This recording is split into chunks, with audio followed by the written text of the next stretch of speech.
Hi, I'm Shahar. And I'm Nash, and we're with BuzzBooster TV. We have a very exciting show today. Very exciting. It's all about negotiation skills. Yes, how to improve your closing rates when you're selling. It's all about that. Yeah. Well, when we are negotiating, a crucial part of the process is actually to have a process. Most people, when they are trying to sell something, be face-to-face, over the phone, on a teleseminar, on stage, they try to just dump a lot of information out there and talk in the hopes they will be able to convince the prospect to buy.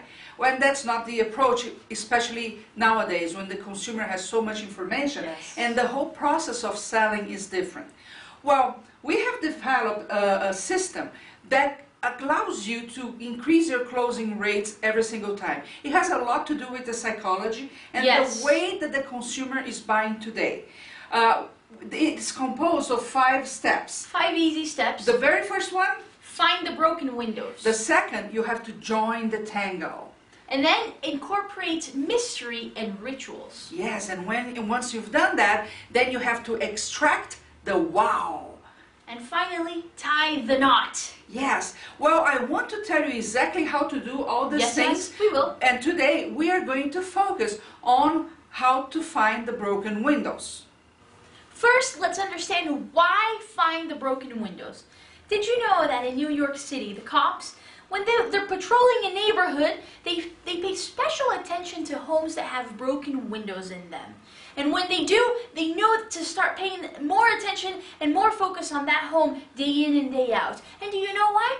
Because they have a theory, actually this is more than a theory, it's been scientifically proven, that when people don't worry about the appearance of their homes in the outside, it's likely that their life is a mess as well. Meaning, if I don't fix the broken window in my home, chances are I have issues in my own life. And so they know that eventually, statistically, that house will give them problems down the road at some point. And so it's the same thing with your business. You have to find the broken windows. Look and see what isn't right from the outside and even from the inside, and then fix it little by little, make it sure. And when you're during the sales process especially, so this applies in the business as a whole, but more importantly, during the sales process while you're negotiating with the clients, because when you have the prospect in front of you and they're telling you all the problems that they have, they're complaining, they're mentioning what are their obstacles, or maybe they might not even know what those are, but they're letting you know what they need.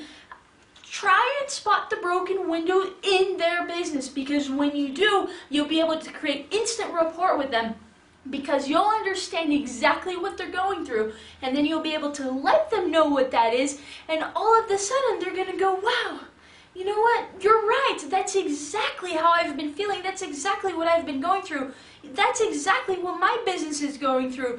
And then guess what, you're going to provide them the solution, you're going to fix the window.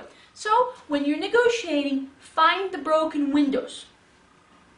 So, let's see some ways that we can find the broken window when we are negotiating, okay? And of course, in each environment where you sell, it's going to be different.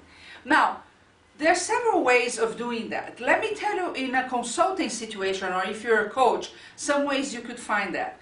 One way we do here is, even before we talk to a prospect, we do send them a questionnaire, an assessment that they have to fill and send back before we even actually schedule the time to talk to them. Well, this assessment asks a series of questions about their business, what they see as their challenges, the strong points, the weak points, so we can get a feel of what's going on. Okay? That gives us a glimpse of what might be the problem.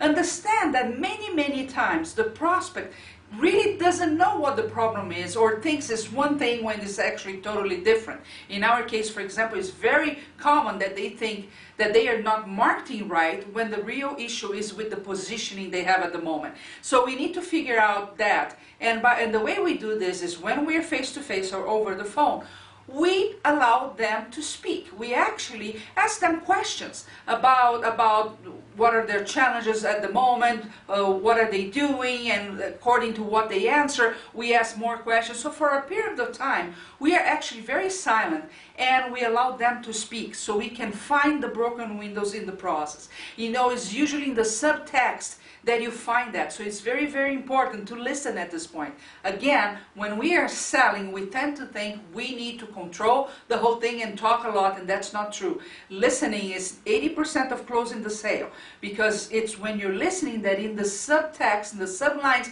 you will find really what are the broken windows. And once you know that, the whole thing changes, because then you can really target on a very emotional level how you could solve that problem.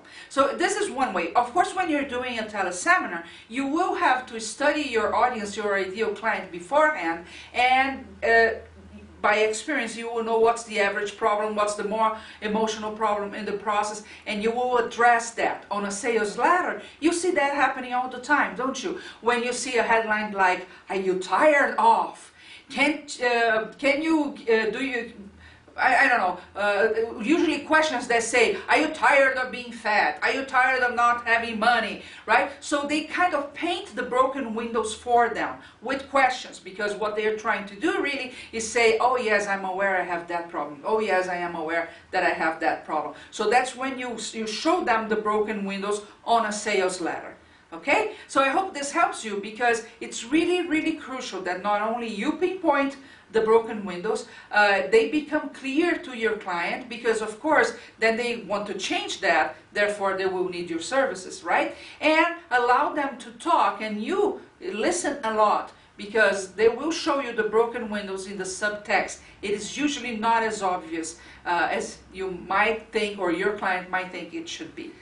Well, finding the broken windows in a negotiation may happen in different moments and in different formats, okay? I'm going to talk to you a little bit about that, as well as you figuring out also broken windows inside your business.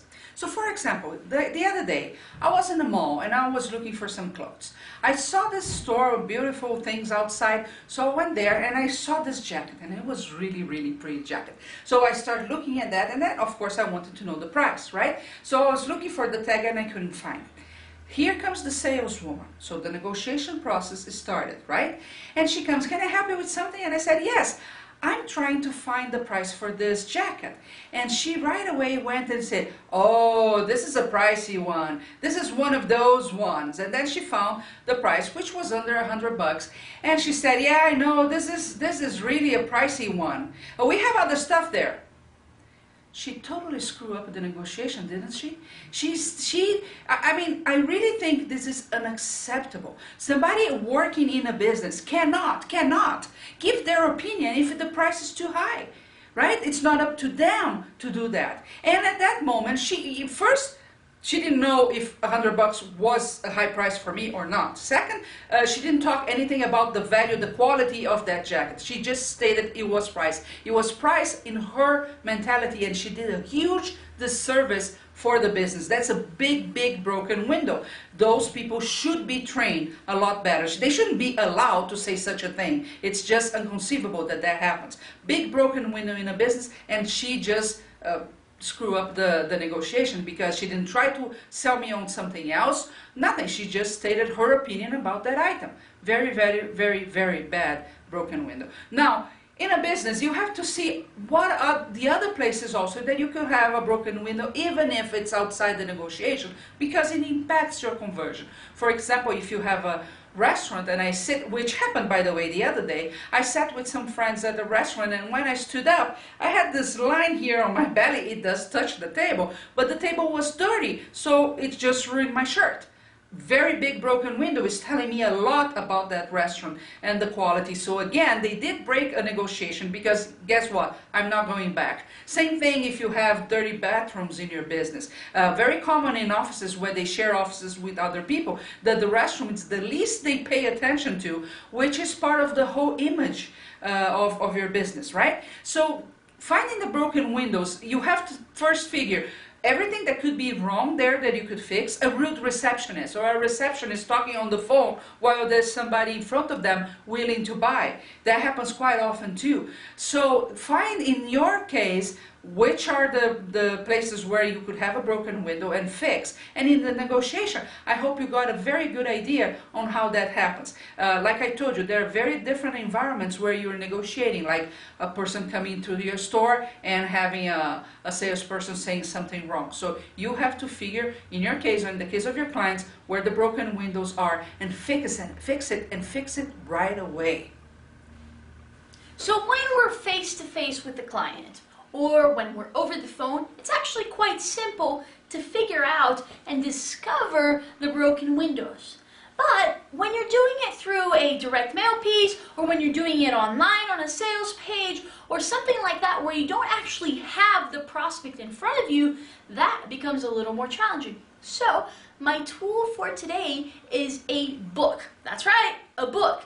Because this book will allow you to use words and triggers that will help you create that rapport and make sure that the prospect identifies with you and instantly realizes, hey, that you understand their pain. So the book is Power Words That Sell. Go get it. Power Words That Sell. It's a very useful book anytime you're writing copy. It's a fantastic book. They also have Power Phrases That Sell. I would recommend that one as well. That was awesome. I really liked it. You know, for each step of the negotiation, the 5 points, find the broken windows, join the tango, find mystery, and incorporate mystery and rituals, extract the wow, and tie the knot. Well, they have very, very deep meaning in the negotiation, so I hope you come next week to watch the next step, because we're going to unveil everything that you need to do